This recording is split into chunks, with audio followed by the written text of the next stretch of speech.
Bonsoir à toutes et à tous, bienvenue sur Monaco Info. Que s'est-il passé en principauté? La réponse dans ce sommaire. Un retour sur la victoire après prolongation de la Roca Team en déplacement en Lituanie, une victoire qui fait du bien après 5 défaites consécutives en Euroleague. Un nouveau scanner a été inauguré ce jeudi par le Prince Albert II au centre cardio-thoracique, un scanner plus performant et plus rapide pour diagnostiquer certaines maladies cardiovasculaires. Elle s'appelle Mélanie Dupuis et est devenue la nouvelle présidente de la Jeune Chambre économique de Monaco. Elle sera notre invitée. Mélanie Dupuis rappellera les missions de la JCE et les perspectives d'avenir. Monaco-Alexandrie, le grand détour, ville-monde et surréalisme cosmopolite. C'est le nom de la prochaine exposition à découvrir à la Villa Saubert. Nous recevons d'ailleurs le commissaire de l'exposition et vous allez le voir, c'est un dialogue entre Monaco et Alexandrie, entre deux villes-mondes aux liens méconnus qui se sont tissés au cœur du XXe siècle. Et enfin, José Sacré nous présentera le deuxième spectacle du Monaco Dance Forum, Hamlet, interprété par une compagnie de danse italienne qui a pour nom Imperfect Dancer Company, que l'on pourrait traduire par une compagnie de danseurs imparfaits, mais vous allez le voir, de la différence naît la perfection. C'était le premier match de la Roca Team sous l'ère Sacha Obradovic, un déplacement à Kaunas, 2 jours après sa prise de fonction. Monaco a dû batailler jusqu'en prolongation pour s'offrir une victoire en Euroleague qui fait du bien et bien sûr qui était en direct sur Monaco Info. Yannick Debever et Alexandra Marangoni étaient sur place dans la très chaude Jalgirio Arena.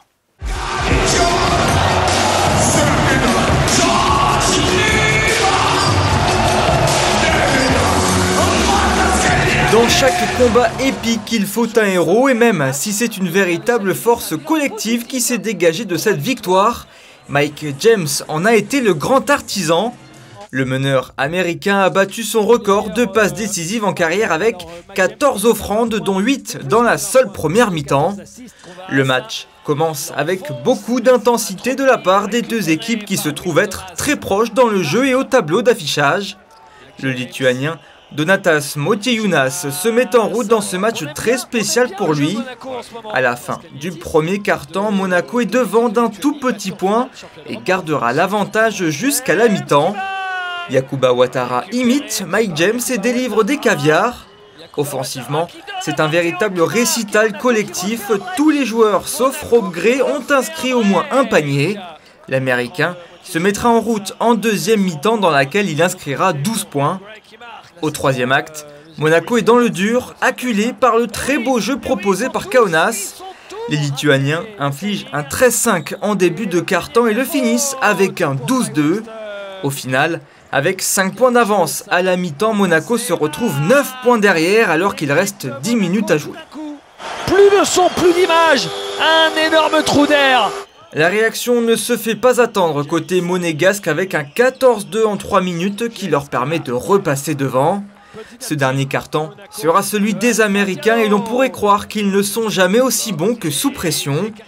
Mike James d'abord, Rob Gray sans aucune hésitation ensuite.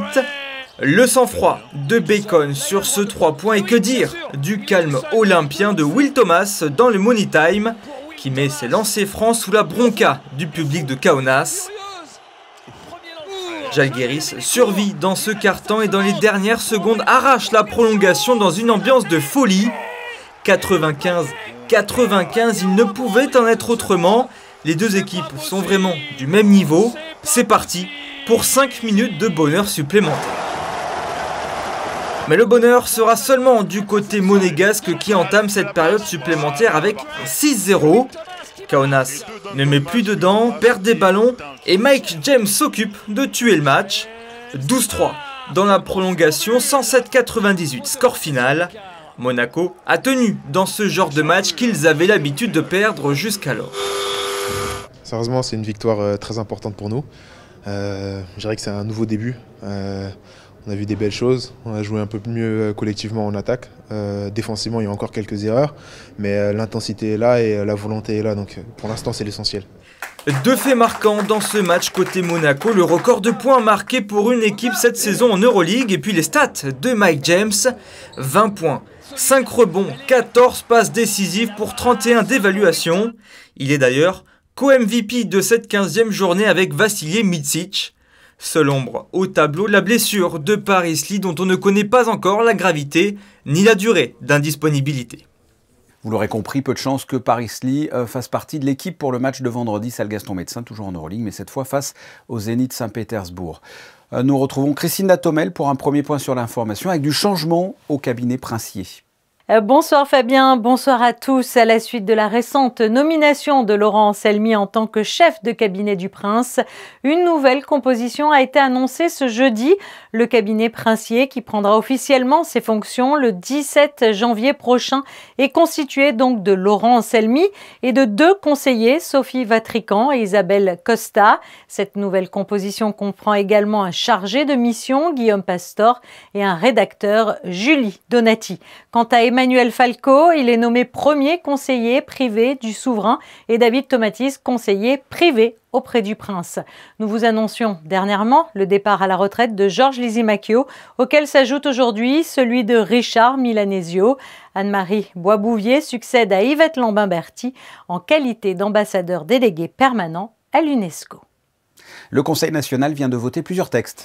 Oui, il s'agit de 4 textes, Fabien. Le premier concerne un projet de loi encadrant les médecines douces. Selon l'OMS, ces pratiques concernent aujourd'hui 40% de la population et visent à développer des procédés naturels qui viennent soigner les petits maux du quotidien. L'objectif, reconnaître ces pratiques et les encadrer pour qu'elles puissent être exercées en toute légitimité en principauté. Un second texte visant à renforcer la protection des victimes d'infractions sexuelles et en particulier les mineurs a également été voté. Un troisième projet de loi visant à faire évoluer la commission de contrôle des activités financières en termes d'agrément, de contrôle et de sanctions était également à l'ordre du jour. Et pour finir, un projet de loi attendu depuis longtemps par les pharmaciens de Monaco. Désormais, seuls les pharmaciens de nationalité monégasque pourront créer des officines de pharmacie en principauté. Une opération de promotion touristique aux Émirats arabes unis. En effet, la direction du tourisme et des congrès a récemment réalisé à Dubaï et à Abu Dhabi une opération de promotion à destination d'une sélection d'intermédiaires du tourisme des marchés moyens orientaux. Cette opération visait à promouvoir les hôtels 5 étoiles de la principauté auprès de marchés essentiels à ces établissements. Les ballets de Monte-Carlo sont contraints d'annuler un déplacement. Oui Fabien, suite à l'apparition de cas de Covid au sein de la compagnie des ballets de Monte-Carlo et afin de suivre la mise en place du protocole sanitaire pour les cas contacts, les ballets de Monte-Carlo ont dû malheureusement annuler le déplacement à Venise qui était prévu du 15 au 19 décembre. Par contre, les représentations de Casse-Noisette prévues du 28 décembre au 5 janvier à Monaco sont à ce jour maintenues. Nous reparlerons de danse en fin de journal avec la suite du Monaco Dance Forum. En attendant, un nouveau scanner a été inauguré ce matin par le Prince Souverain au centre cardio-thoracique, une version plus performante qui offre de nouvelles perspectives dans les diagnostics de certaines maladies cardiovasculaires. Les explications dans ce reportage d'Alexandra Pani et Olivier Bonello.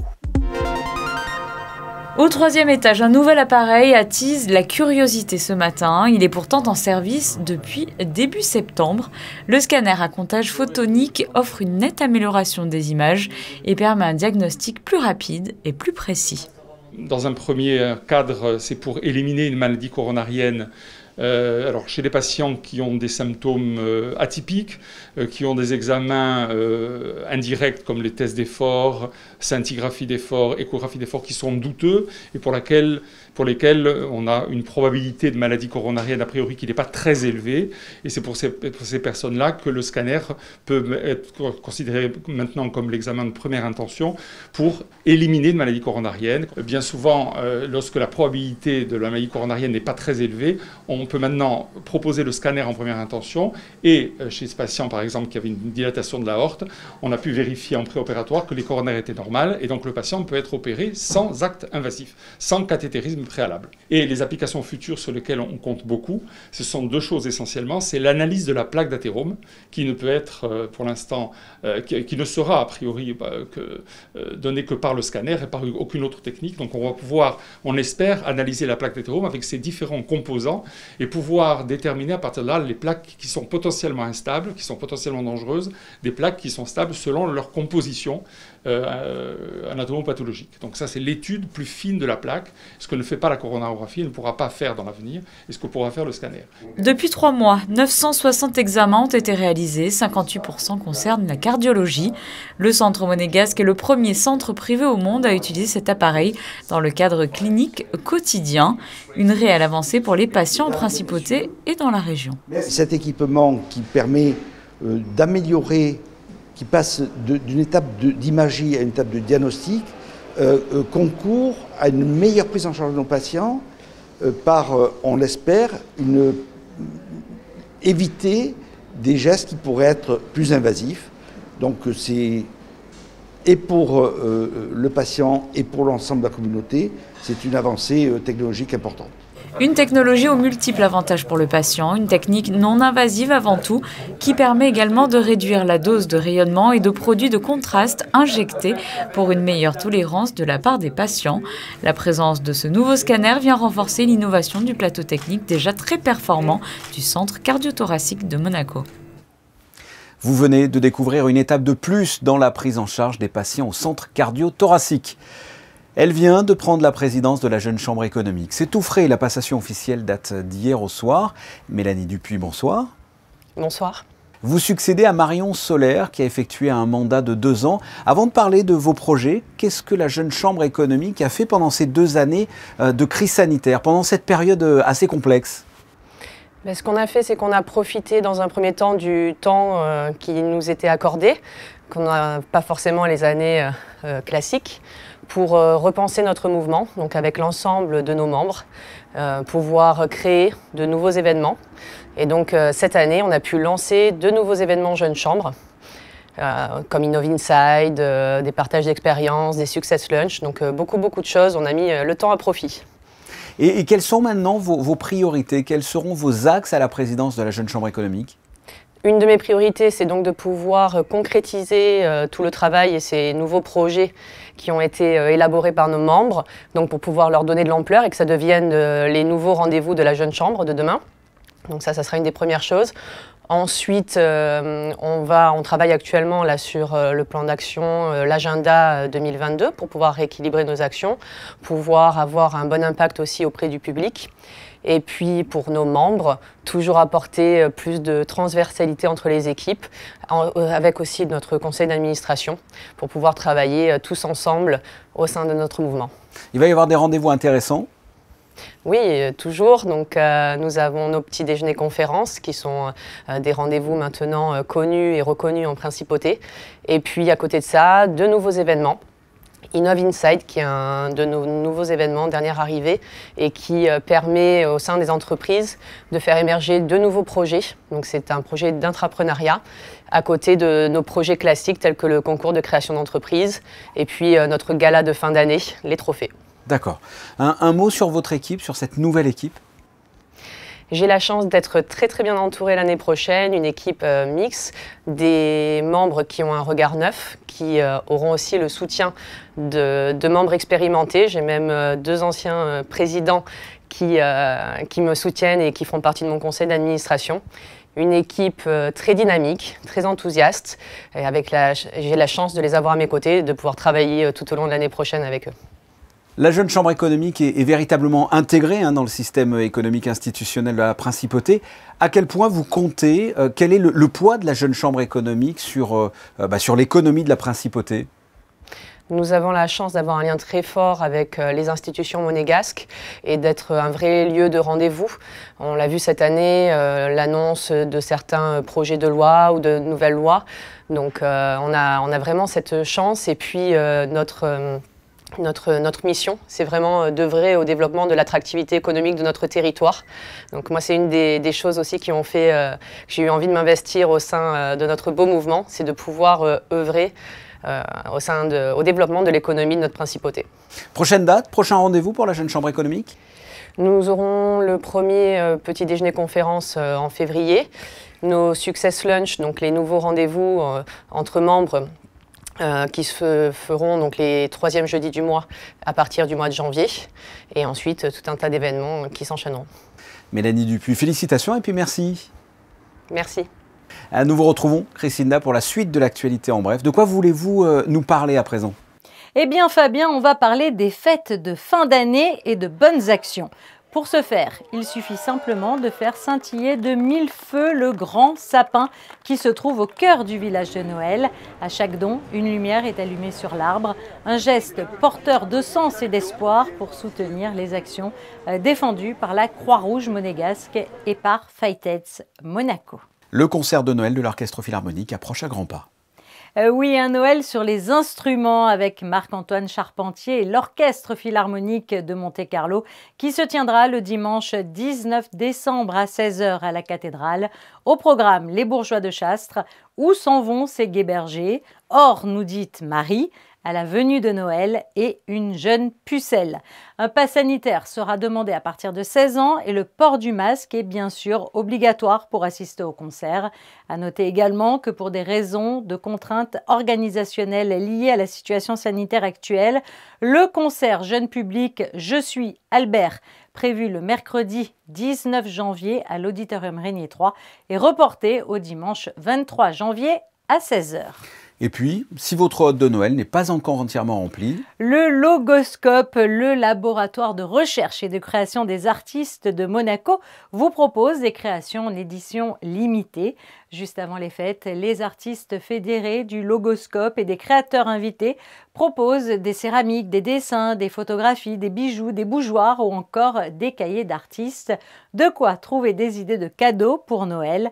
La vente se tiendra jusqu'au 2 janvier aux ateliers du Logoscope de place de la Crémaillère. Christina, vous avez assisté à la présentation d'une exposition à découvrir demain à la Villa Saubert. Son nom, Monaco-Alexandrie, le grand détour, ville-monde et surréalisme cosmopolite. Eh bien, voici votre reportage. Ville-monde et surréalisme cosmopolite, l'exposition Monaco-Alexandrie, le grand détour, tient toutes ses promesses en proposant un voyage dans le temps. Construite dans un dialogue entre deux villes emblématiques, Monaco et Alexandrie, toutes deux de chaque côté de la Méditerranée, une sorte de territoire commun où va se jouer une création artistique à la fois surréaliste, en marge du surréalisme, reconnue par le surréalisme, réunie autour du cosmopolitisme. Vous avez des artistes tels que Mayo, tels que Rafa, qui viennent justement d'une histoire égyptienne, qui viennent d'une histoire cosmopolite. Vous avez aussi des artistes comme Van Dongen, Kees Van Dongen, qui a habité à Monaco, qui a voyagé en Égypte et qui aussi participe à cette exposition. Et donc ce sont des allées et venues en prenant des chemins de détour, passant par l'Italie, la Grèce, pour présenter toute une scène artistique à la fois liée au surréalisme, à la fois liée à tout ce qui est l'onirisme. Une grande production d'œuvres littéraires du XXe siècle à nos jours est également présentée, une exposition comme une invitation au voyage qui prend des chemins de traverse pour découvrir aussi une autre histoire de Monaco. À travers le moment où Léonore Fini, André-Pierre de Mondiargue et Stanislao Lepris s'installent à Monaco à la période après-guerre. Ils s'y installent parce qu'ils fuient un contexte qui est difficile pour la création et ils trouvent refuge ici et vous pourrez donc découvrir aussi toute leur création à ce moment-là, à cette période monégasque précise, notamment autour d'un recueil, Les années sordides, écrit par André-Pierre de Mondiargue. Une exposition exceptionnelle donc qui présente plus de 300 œuvres issues des collections du nouveau Musée national de Monaco, mais aussi grâce à celle de particuliers et de nombreuses institutions muséales et culturelles de la Principauté, mais aussi de France. Une exposition qui ouvrira ses portes demain à la Villa Saubert et que vous pourrez découvrir jusqu'au 2 mai. Et nous sommes avec le commissaire de cette exposition, Morad Montazami. Bonsoir. Bonsoir. On l'a dit, cette expo s'intitule Monaco-Alexandrie, le grand détour, ville-monde et surréalisme cosmopolite. Si vous deviez définir le concept de cette exposition, qu'est-ce que vous diriez ? Disons que c'est avant tout une exposition qui essaye de proposer une cartographie intime des carrefours méditerranéens du XXe siècle, et notamment des aires méditerranéennes aussi méconnues fut-elles, en tout cas à l'ère de notre histoire contemporaine, où la notion de cosmopolitisme artistique et de ville-monde s'est forgée.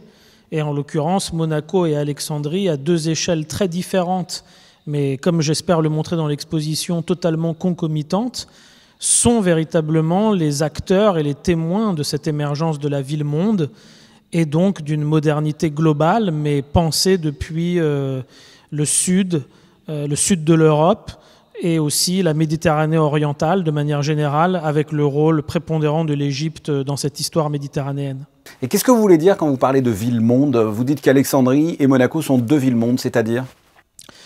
Alors l'émergence de la ville-monde entre la fin du 19e et le début du 20e siècle, elle s'explique à travers l'essor du tourisme, tout simplement, d'où aussi le petit jeu de mots dans le titre de l'exposition, le grand détour, puisque quand les intellectuels français du 19e siècle faisaient le tour de l'Italie pour en découvrir les merveilles, ils appelaient ça le grand tour.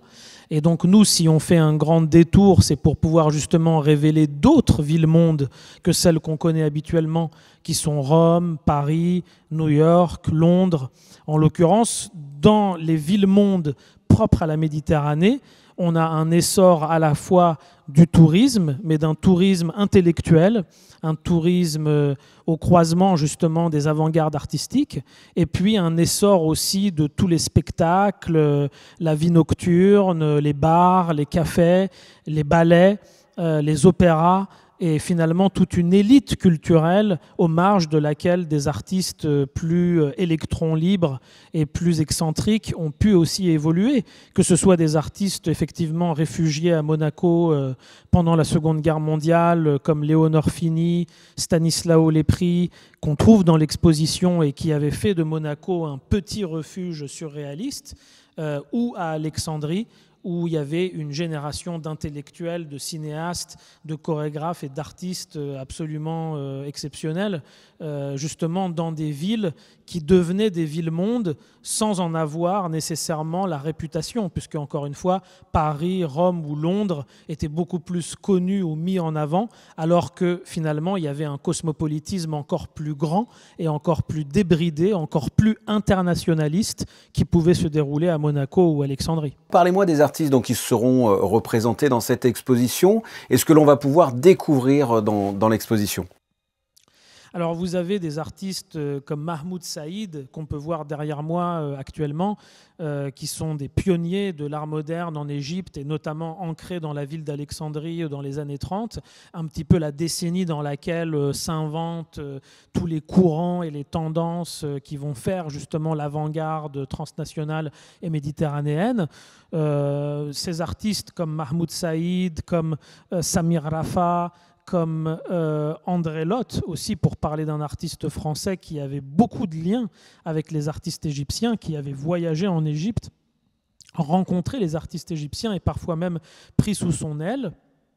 On va aussi retrouver encore d'autres générations d'artistes surréalistes comme Ramsès Younan, Kamel El Telmisani, Marguerite Nakhla, et encore beaucoup d'autres. Et encore une fois, les artistes qui ont émergé du côté de Monaco et du sud de la France, Léonore Fini, Stanislao Lepri, André-Pierre de Mandiargue. Et on découvre aussi des poètes et des poétesses comme Joyce Mansour, qui était cette poétesse ayant grandi en Égypte, mais qui a migré en France à partir des années 50 et dont on retrace un petit peu l'ancrage égyptien dans cette exposition. Comment est venue l'idée d'une exposition originale comme celle-là ? Alors l'idée est venue d'une invitation du nouveau directeur du NMNM, qui n'est autre que Björn Delström, que j'avais eu le plaisir de rencontrer déjà au Maroc lorsqu'il dirigeait le musée Yves Saint-Laurent, et qui sont des affinités qui se sont créées à travers le désir du directeur, je dirais, de refaire le point et remettre à l'honneur des histoires de l'art régional, des histoires de l'art méditerranéenne, de replacer aussi le nouveau musée national de Monaco dans ses connexions et ses affinités méditerranéennes, qui remontent encore une fois à la fin du XIXe siècle, et de par mon ancrage personnel dans les grandes villes arabes, les grandes capitales culturelles du monde arabe et du monde méditerranéen. Et donc finalement, c'est par un croisement d'affinités et de préoccupations assez urgentes que cette idée est née. Voilà, vous pouvez découvrir à votre tour Monaco-Alexandrie, le grand détour, dès maintenant à la Villa Sobert. Morad Montazzami, merci. Merci à vous. Restons dans le domaine culturel avec le deuxième spectacle du Monaco Dance Forum. Hamlet a été présenté à la salle Garnier mercredi soir par une compagnie de danse italienne qui a pour nom Imperfect Dancer Company. Reportage de José Sacré.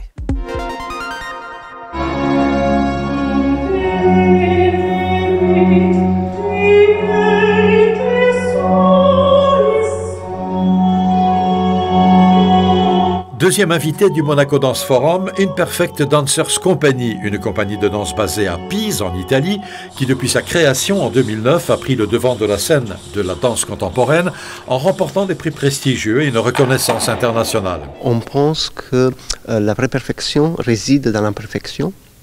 Donc nos danseurs sont tous différents et leur imperfection, ça les rend uniques et en même temps parfaits.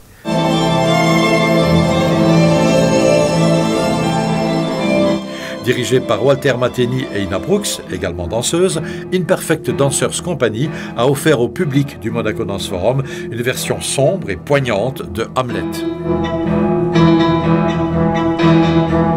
Nous, on a choisi de raconter l'Hamlet en partant d'une jeune fille du présent, qu'elle a vécu la même histoire qu'Ophélie. À travers le bouquin, elle essaye de comprendre ce qui lui est passé et comment faire pour changer les choses, pour sauver ce qui est possible, pour résoudre son dilemme. Et de là, en lisant, dans son imagination, elle rencontre les personnages. Donc, petit à petit, elle essaye d'interagir avec eux pour comprendre, pas pour changer l'histoire d'Hamlet, que c'est celle-ci, c'est immutable, mais pour changer son histoire à elle.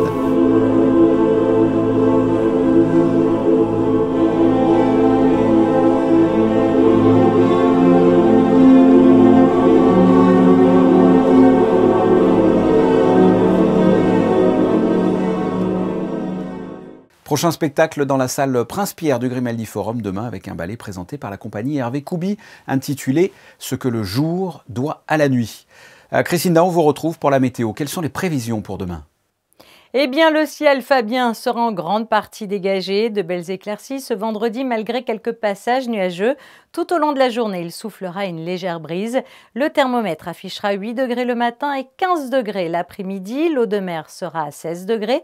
Le soleil se lèvera à 7h56 et se couchera à 16h55.